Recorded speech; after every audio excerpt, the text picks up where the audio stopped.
ñuy wax la partie postérieure d'un athlète. lii moom moo gën a essentiel. ci partie bi nga xam ne si moo gën a essentiel bu dee mbër nga. maanaam ab mbër li mu war a gën a privilégier. mooy tous ces muscles là. maanaam bu ci négliger benn muscle. ci kaw ba ci suuf. ci kaw ba ci suuf. boo commencé au niveau des deltoïdes. au niveau des deltoïdes ci kaw mbagg yi noonu. ci kaw mbagg yi nii. waaw gis nga yii. waaw. damay wax d'une manière générale de manière ramassée. boo xoolee da ko liggéey ba mu nice. boo xoolee triceps yi. triceps yi génn na. boo xoolee le dos. surtout le bas du dos au niveau des érecteurs du rachis. nice. boo xoolee ses fessiers. aussi tamit liggéey na ko. boo xoolee ischio-jambier liggéey na ko. ses mollets aussi tamit liggéey na ko moo tax nga gis taxawaay bi nii. day daal di équilibré wu. rien que en voyant l'image. on sent nettement que Siteu a bien amélioré sa forme physique. Physique d'abord, physique. mooy lu visuel li nga xam ne si da nga koy gis. nekkagul en action pour ñu mën a comment dire def benn analyse beaucoup plus profonde. mais en le voyant comme ça on voit que Siteu liggéey na physique am bu baax a baax et lii c'est prometteur. vraiment lii dina dalal xelu. supporters yi nga xam ne ay supporters am lañ di ko supporter rien que ngeen gis. boo xoolee ci kanam. bu dee mbër la partie yi nga xam ne si moo ci ëpp njëriñ mooy au niveau des abdos. moo tax man des fois damay gis ni damay poser wu la question est-ce que mbër yi xam nañ l'intérêt de travailler des abdos. maanaam ce que représentent les abdos. surtout les obliques moom moo nekk nii ci côté bi. bii moom comme on dit tablette yi nii. mooy muscle yi nga xam ne si boo dee dem toilette yi ngay pousse noonu boo dee onk yi ngay sentir yooyu la mais ba tey day participer ci li nga xam ne si moom mooy bëre bi nga xam ne si moom ngay def. à part les abdos. gis nga quadriceps muscle bi ma la woon sànq moo ëpp njëriñ quadriceps donc mbër soxlawul sax muy am.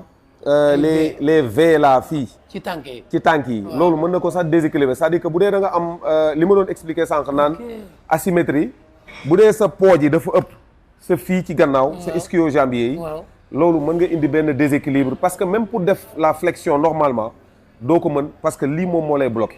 kon ñi nga xamante ne dañuy xool mbër ne ko sa tànk yi amul ay. sa tànk yi amul njëriñ li ëpp njëriñ ci fii ci cuisse bi ci partie cuisse bi mooy li ñuy wax. les ischio-jambiers loolu la ñuy wax les muscles fléchisseurs de la jambe des genoux. te mbër dafa bokk ci partie bi gën a ëpp solo maanaam à part la hanche les articulations mooy genou moo tax mbër bu am genou rek da ngay gis day am problème même jël risque ci biir combat. Wala mbër buy bëre ba nu bloqué genou day am problème pour avancer donc du coup ces muscles là dafa am solo pour la puissance après les ischio-jambiers. à part fii da ngay ñëw fii nii sur les biceps. moom mooy tax muy def traction. donc bu solee nii par exemple. bu solee nii donc ces biceps c'est là où les biceps liggéey ko am solo bu baax ci mbër. beneen bi nga xam ne mëninam la boo xoolee ses avant-bras. boo xoolee liggéey na ko bu baax parce que da koy mën a permettre mu mën def une bonne saisie. te xam nga Siteu voilà mën a jàpp sa benn loxo. par exemple Balla Gaye buy bëre di la bloquer sa benn loxo. bu boobaa Franc mooy ruube foofu ci suuf. donc dina mën a téye donc Siteu conscient na ci li nga xam ne si moom la am atu mooy saisie. maanaam mën na téye sa loxo doo rëcc. donc boo xoolee ses avant-bras liggéey na ko bu baax. maintenant pour résumer un peu dañuy gis ni que Siteu d'une manière générale liggéey na. en fait yaramam ba mu baax maintenant nag li nga xam ne si moom moo ëpp solo bu ñu ñëwaatee fii. le dos dafa am lu ñuy wax les muscles essentiels pour la lutte. que ça soit la lutte simple que ça soit gréco que ça même ba ci boxe les sports de combat dafa am lu ñuy wax les muscles essentiels ces muscles essentiels yooyu mooy yan boo xoolee mooy li ñuy wax les deltoïdes pour blocage deltoïde la bonne frappe et la bonne comment dirais-je le bon rattrapage frappe dafa am rattrapage. boo dóoree loxo bi da nga war a am capacité rattraper ko mais sinon bu ratee mën nga dem. loolu noonu deltoïdes yi dañ ciy jouer un rôle essentiel ak les trapèzes boo xoolee macha allah liggéey na ko bu baax. boo xoolee au niveau de ses triceps. triceps yi aussi tamit triceps mooy dóor. triceps aussi tamit mooy bloqué maanaam mbër bu ñëwee nga koy bloqué nii. triceps fii la nekk. bokkul ak biceps nga xam ne si c'est pour des tractions maanaam boo dee xëcc mbër bi. mooy bloqué triceps yi boo xoolee liggéey na ko bu baax. au niveau de son bas du dos boo xoolee le grand dorsal liggéey na ko bu baax. au niveau des rachis liggéey na ko bu baax. boo xoolee lii nii lu tax mu war ko liggéey mooy da lay permettre nga mën a comment dire def ay rotation. rotation xam nga mbër day def rotation.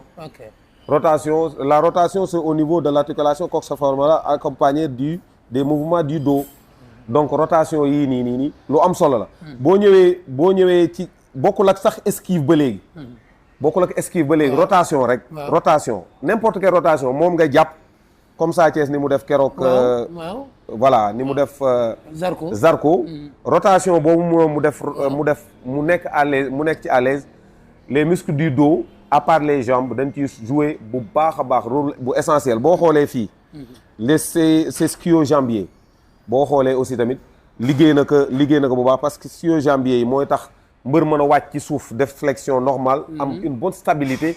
mais aussi tamit am une bonne puissance au niveau de ses jambes. donc mention spéciale daal en tout cas à Siteu pour sa bonne préparation boo ñëwaatee nii ci kanam. gis nga abdos yii nii. lu tax mu gën a am solo. mooy gis nga mbër yi boo xoolee ñi seen biir yi rëy. bu ñu sonnee da ngay gis seen biir yi di tëb. xam nga lu tax boo ko bàyyee xel bu baax boo xoolee mooy mbër yi nga xam ne si liggéeyuñu seen abdos yi bu baax a baax. parce que abdos yi da lay permettre nga am une bonne transmission de l'oxygène. ba pare une bonne récupération rapide ci biir combat bi. parce que les abdos li ñu koy waxee ce sont les muscles de l'expiration forcée. maanaam nga dem ba mujj dootoo am souffle comme ñu koy waxee. pour nga mën a récupérer waat am oxygène bu baax loolu noonu abdos yi da la ciy dimbali bu baax a baax xam nga temps yi maa ngi expliquer ci affaire point de côté. point de côté souvent mbëri bu ñu ko dee am souvent boo xoolee ñi nga xam ne si du ñu liggéey seen abdos yi bu baax a baax looloo tax ñu koy am parce que point de côté ce n'est rien d'autre que une contraction au niveau du diaphragme.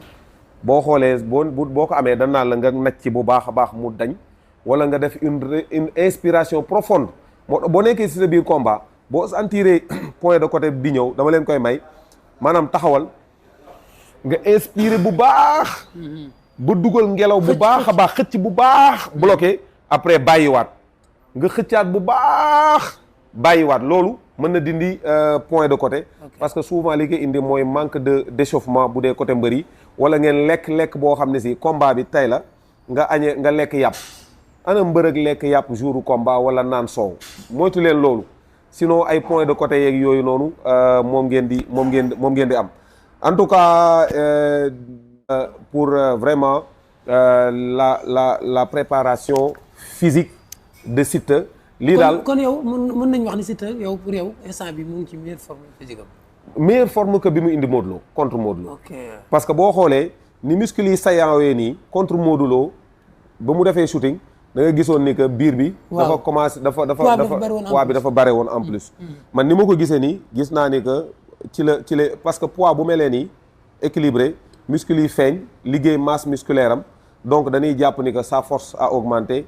si sa force augmente sa puissance va augmenter forcément pas forcément sax mais bu dee liggéey mouvement yi nga xam ne si day tax puissance am yokku mais surtout am li nga xam ne si au finish moom mooy la confiance bi nga xam ne si moom la war a am parce que le fait que gars yi di apprécier li nga xam ne si moom la liggéey déjà loolu dina yokk confiance am bu baax a baax en tout cas meilleur que li mu indi contre Modou Lo